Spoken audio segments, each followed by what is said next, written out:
This is lesson 1-6, Compound Inequalities Part 3. So in this example, we are going to look at solving compound inequalities involving the AND. So in example 2 with the OR, we noticed that one of the answers was already a set of the other, so we only had the solution pointing left. If you worked on the try it, you noticed that it was open circles. One arrow was pointing to the right, the other one to the left, so they met in the middle. Now let's see what happens with this one. What is the solution of -12 is less than 7x plus 9, which is less than 16? So this one is written just a little different. It doesn't have the word or in it or and, but we're going to set it up in two different pieces. So a compound inequality, like A is less than B, which is less than C, so it has three parts, can be written as two inequalities, where A is going to be less than B and B is going to be less than C. So we're going to write two inequalities for this one. The first inequality is if I take this first part right here, it's going to give me an inequality. I'm going to write it as -12 is less than or equal to 7x plus 9. And we're going to take the other inequality, where it's going to go from here to here. So we're going to say, and our other inequality is going to be 7x plus 9 is going to be less than 16. Once we write both inequalities, then we're just going to go through the process and solve each one. In this case, as long as we follow the math rules, it really does not matter where the variable ends up. We have -12 is less than or equal to 7x plus 9. Because the -12 constant is already isolated, I'm going to go ahead and move the plus 9 by doing the opposite and subtracting 9 from both sides. When the signs are the same, you add and you keep the sign. So -12 and -9 is -21. And that is less than or equal to 7x. We want to get the x by itself, so we're going to divide by our constant 7. So we have a negative divided by a positive, which is negative. 21 divided by 7 is 3. -3 is less than or equal to x. And then we can always write it the other way also. Typically when we graph inequalities, I mentioned before, I like the x's on the left side. So I can also rewrite it as x is greater than or equal to -3. If I flip-flop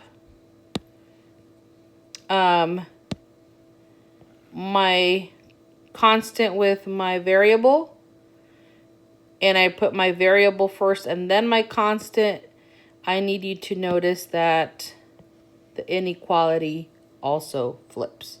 So both of these are correct, or different both of them are correct representations. Now let's go ahead and try the second inequality over here.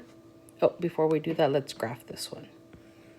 So the reason I like this version right here is for when I graph it.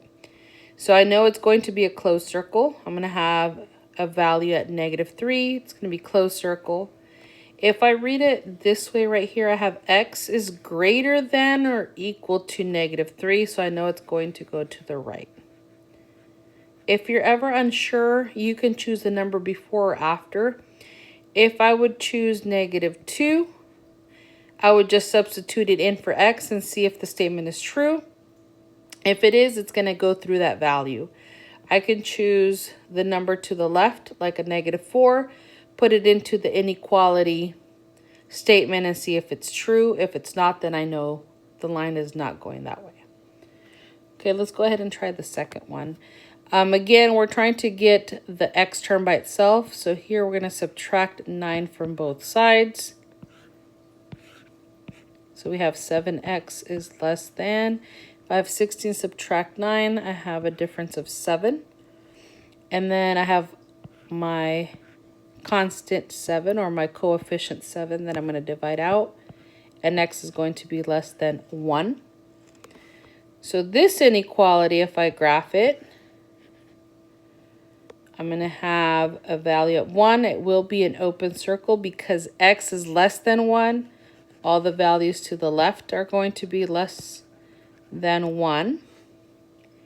And because this one is an and one arrow is going to the right and the other one's going to the left, when I graph it as a compound inequality, I'm going to have my value of 1 here with an open circle, my value over here of -3 with a closed circle, and it's going to be everything in between. So notice that if it has the word and, you're going to notice that the values that represent the inequality are the in-between values that are united with a line in the middle. So the solution is x is greater than or equal to -3 and x value is less than 1. Or if I write it just as one larger inequality, I could say -3 is less than or equal to the x values and x is less than 1.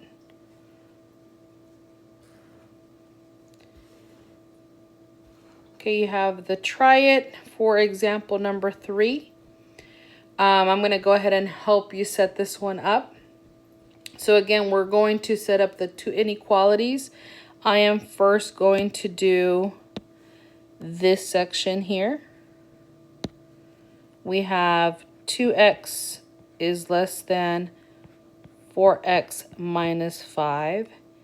And we're also going to do this section here, which will be 4x minus 5 is going to be less than 15. So go ahead and give it a try, and then you'll check your solutions tomorrow and use example 3 to help you.